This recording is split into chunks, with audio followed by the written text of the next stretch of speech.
Listen, everybody knows that Warhammer 40k can be extremely difficult to get into.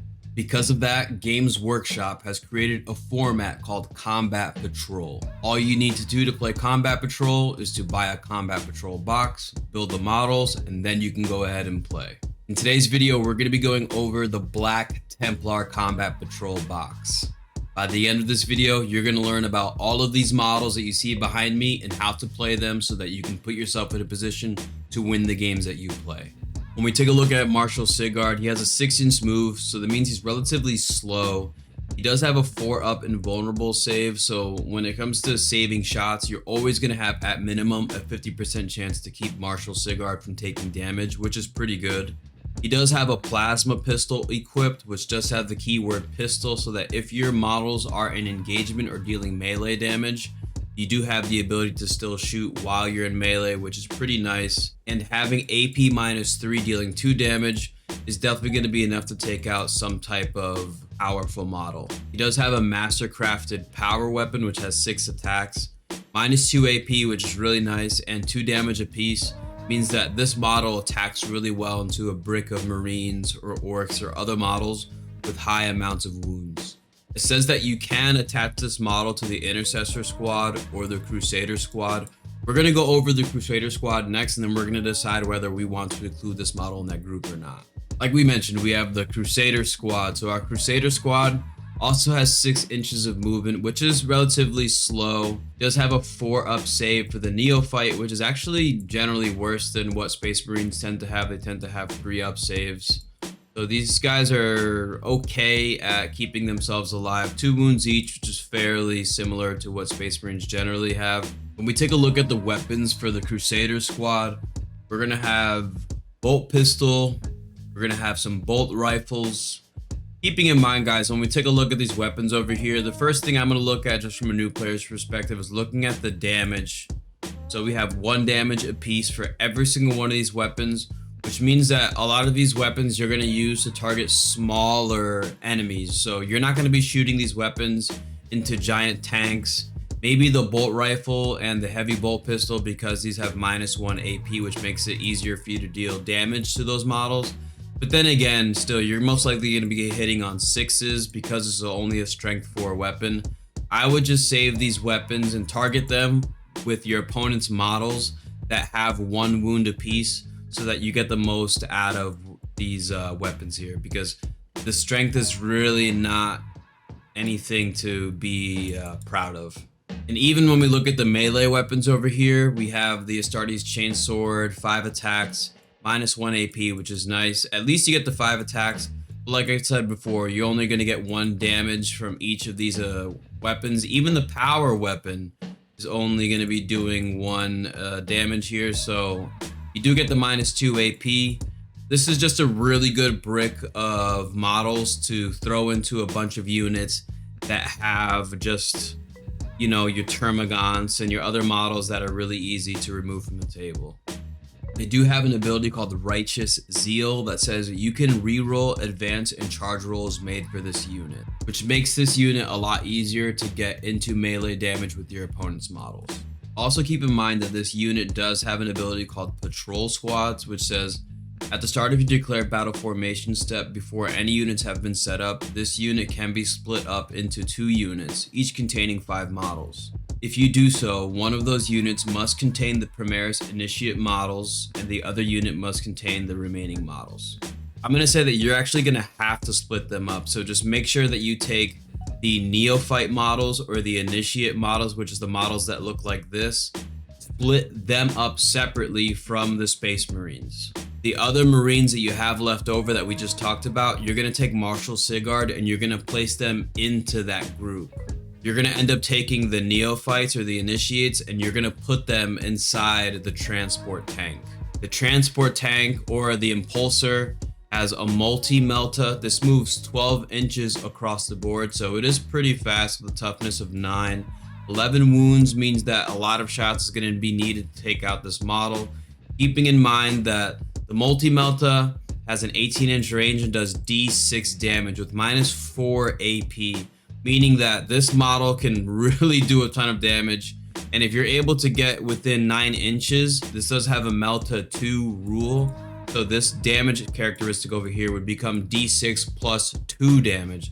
So I would just run the impulsor at your opponent's models that have the highest amount of toughness so that you can remove those models from the game as quickly as possible. Keeping in mind that the neophytes that we talked about earlier are going to be inside the impulsor, so you could advance and move the impulsor up, and then you could disembark these units over here and then run them up the board to meet your opponent's models in melee. Which, you know, essentially what you're doing is creating like a wall of models, and then your opponent's models have to get beyond the transport shooting at them. And then once they get behind the tank, they're also going to have the line of Marshal Siggard and his Primaris Crusaders behind there that they have to get past. So think of it in terms of like, here's the first wave with these dudes. The second wave is the tank, and the third wave would be with the Crusaders.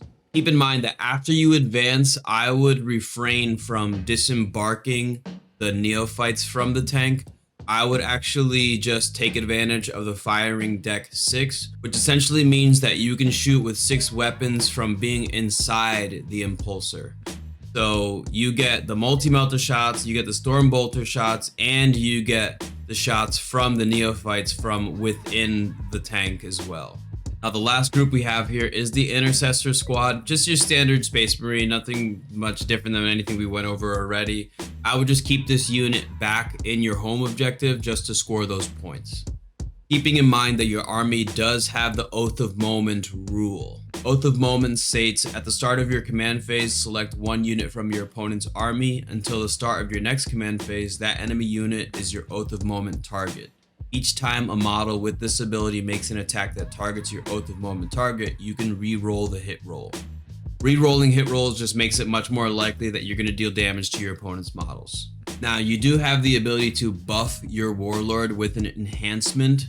The enhancement that I would choose is Crusader's Fervor. This reads, add 1 to the attack characteristics of the melee weapons equipped by models in the bearer's unit. And because of that, that means that instead of this reading 6 attacks, that's going to be 7 attacks. And the same thing changes over here for the Crusader squad models as well, going up by 1. But if you choose to keep Marshal Siggard by himself while you're playing, because a person could take Marshal Siggard and just keep him on the home objective and run all of the other models upward up the field and just keep him by himself. If you choose to do that, the other enhancement, Righteous Defiance, gives the bearer, will give Marshal Siggard a 5-up Feel No Pain, which essentially means when he takes damage, you get to roll dice to see if he blocks that damage on top of the saves that you already made. So it just makes it easier for him to stay alive.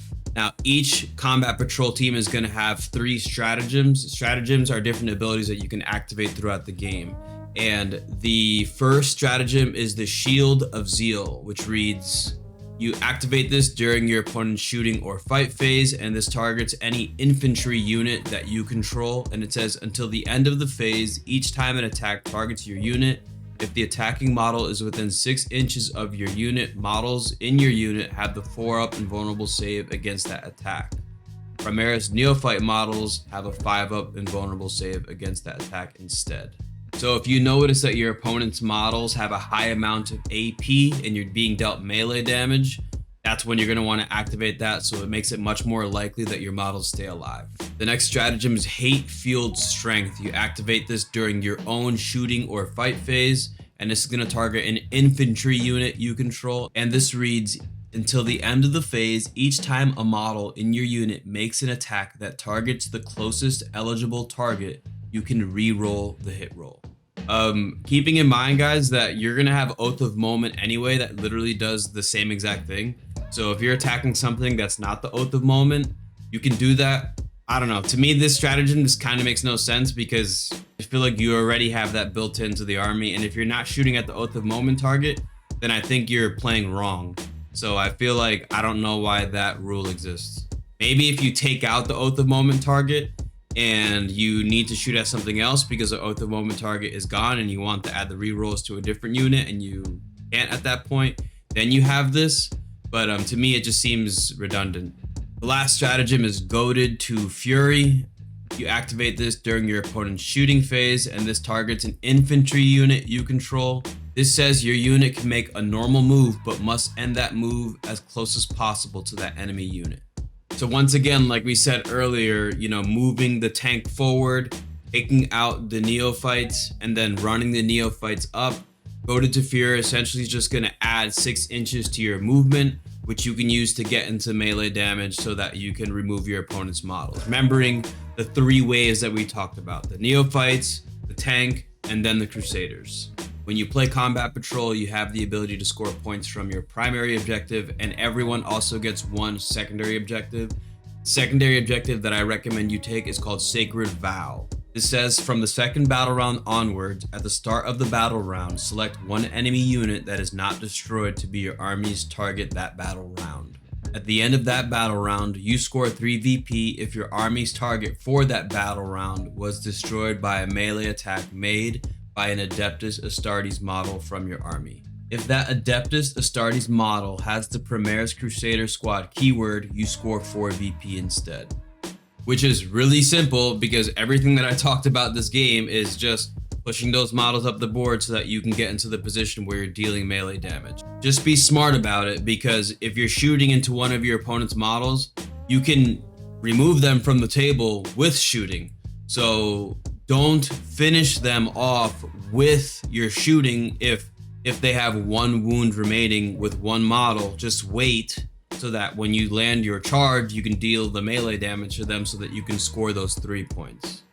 So in the end, what you're going to have is the neophytes inside the impulsor, potentially advancing 18 inches across the board, keeping the intercessors that you have in the backfield to help protect your home objective. In the second turn, you're going to be disembarking the neophytes, running them up the table, shooting at whatever models you need to shoot at, hoping that you're going to get the neophytes into melee. Keeping in mind that the further you push your models forward, the more difficult it is for your opponent's models to reach the center of the table. And by using the stratagem Goaded to Fury, you can really push your models up the board so that you can do something called move blocking your opponent's models, and or just getting in their way, which in turn reduces the amount of points that they're able to score because you're blocking them.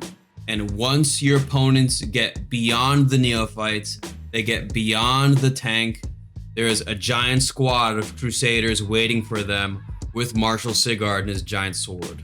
And as long as Marshal Siggard and his Crusaders can win that fight, you have a really good chance of winning the game. If you got any value out of this video, you can like this video and share it with your friends. If you have a specific Combat Patrol team you'd like to see a video like this for, let me know in the comment section below and I'll make that video. Whenever I end these videos, I always say the same thing. Always remember, eat healthy, okay, work out every single day. Most importantly, you guys gotta remember to believe in yourself, all right? Peace out, people.